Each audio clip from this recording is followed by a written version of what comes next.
жағдайларына, сондай-ақ ойынның күн тәртібіндегі орны мен жыл мезгілі және басқа да жағдайларға сәйкес іріктеледі.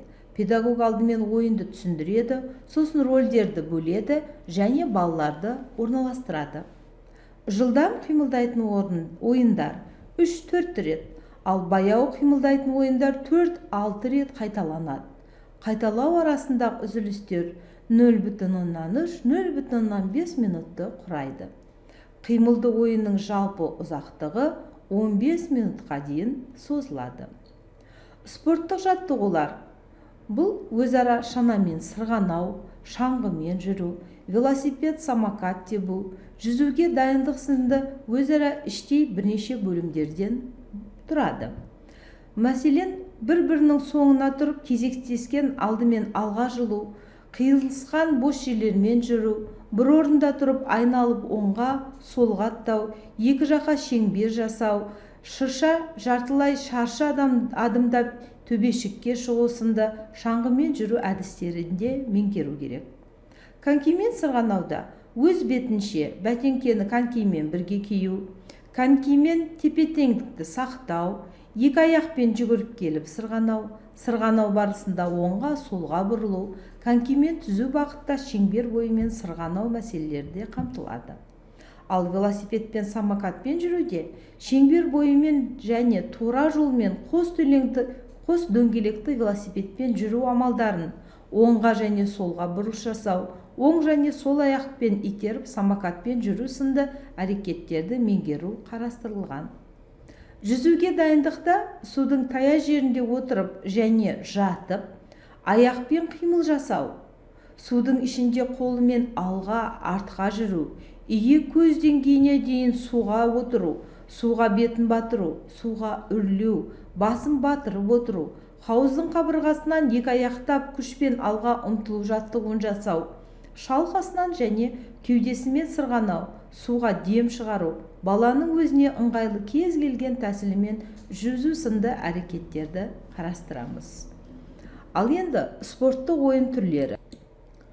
Спорттық ойын элементтерін ұйымдастыруда кегіл ойындарына үйрету, футбол, хоккей ойнау, немесе басқа да балалар қызығатын іс әрекеттерді, яғни ересектің баламен мүдделі серіктесі ретінде теңдік ұстанымдағы бірлескен ойындарды ұйымдастыруға болады. Мұнда қимыл қозғалыс тәжірибесін біртіндеп байыта отырып, кеңістік заттық дамытушы ортаны ұйымдастыру қажет.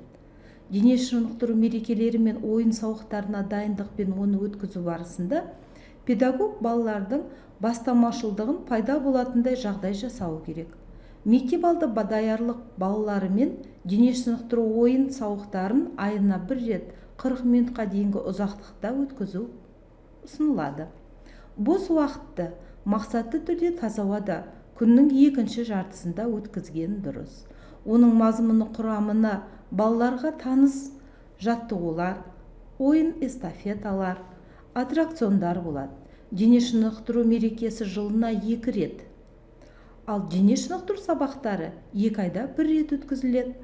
Яғни қысты күні және жазды күні 1 сағатқа дейінгі ұзақтықта өткізіледі. Онда балалар дене дамуындағы өз жетістіктерін көрсетеді. Мүмкін болған жағдайда дене шынықтыру сабақтарын 2 айда 1 рет өткізіп, оның негізгі ұзақтығын 20 минуттан асырмаған жөн. Ал енді денсаулық күндері, денсаулық көрсеткіштері 2 айда 1 рет өткізіліп, оның ұзақтығы 30 минутты қамтуы қажет. 6-дан бастап 7 жасқа дейінгі балалар кезекші міндеттерін, еңбек тапсырмаларын атқара отырып, дербес қимыл белсендігін арттырады. Дербес қимыл белсенділігі бұл түрліше әрекеттер арқылы, соның ішінде доппен ойнау, немесе дене шынықтыру құралдарын пайдалану, қимыл қозғалыс ойындарын ойнату, немесе педагогпен бірлесе ынталандырылған ойындар түрінде жүргізуге болады. Әсіресе ауа райының жағдайын ескере отырып, таза ауадағы қимылдық белсенділікті арттыру, қимыл қозғалыс ойындарын ойнату ерекше маңыздылыққа ие. Мектеп алды даярлық тобындағы сауықтыру шынықтыру шаралары негізінен бірнеше топқа топтастыруға болады. Мұның маңыздысы деп біз дымқыл шүберекпен сүртінуді айта аламыз. Және де бұл аяқтарды, денені шаю, тыныс алу жолдарын шынықтыру, жалаң аяқ жүру сынды әрекеттер жүйесінде қалыптасады. Осы кезеңде мәдени гигиеналық дағдыларды сақтай білуге де үйрету қажеттілігі бой көтереді. Мәселен, балалар бұрын игерген біліктерін бекіту және олардың орындалу сапасын жоғарылату, ұқыпты тамақтану дағдыларын, ас құралдарын қолдануды жетілдіру, гигиеналық шараларды орындау сынды әрекеттерменен айналысады. Бұл кезеңде осындай дене бітіміне байланысты атқарылған іс-шаралардан дене жаттығуларын орындауға қызығушылық танытатындай, қимыл орындары ережелерін сақтау қажеттілігін біліп түсінетін, тапсырмаларды орындап бірден бір сапта жүретін, екеу-үшеуден қатарға қайта құруға тұратындай, спорттық ойындар мен жаттығуларының бастапқы техникасын игеріп, жеке бас гигиенасының бастапқы дағдыларын сақтайтын күтілетін нәтижелер қатарында айқындалады. Осы кезеңде мектеп алды даярлық тобындағы дене шынықтыру сабағының мазмұны негізгі 4 бөлімнен тұрады. Бұл денсаулық және дене бітімі. Мұнда денсаулықты нығайтуға бағытталған әрекеттер іске асады. Екінші бөлім қозғала білу және сенімділік. Мұнда қимыл қозғалыс және дене қуаты қасиеті басты маңызды қызметте болады. Үшінші бөлім ынтымақтастық және басқару. Мұнда командамен жұмыс жасау, топта жұппенен 3 немесе бірнеше топ ретінде жұмыс жасауға дағдылану, және дене шынықтырудағы техника мен тактиканы меңгеруге бағытталған. Төртінші бөлім шығармашылық қабілеттер.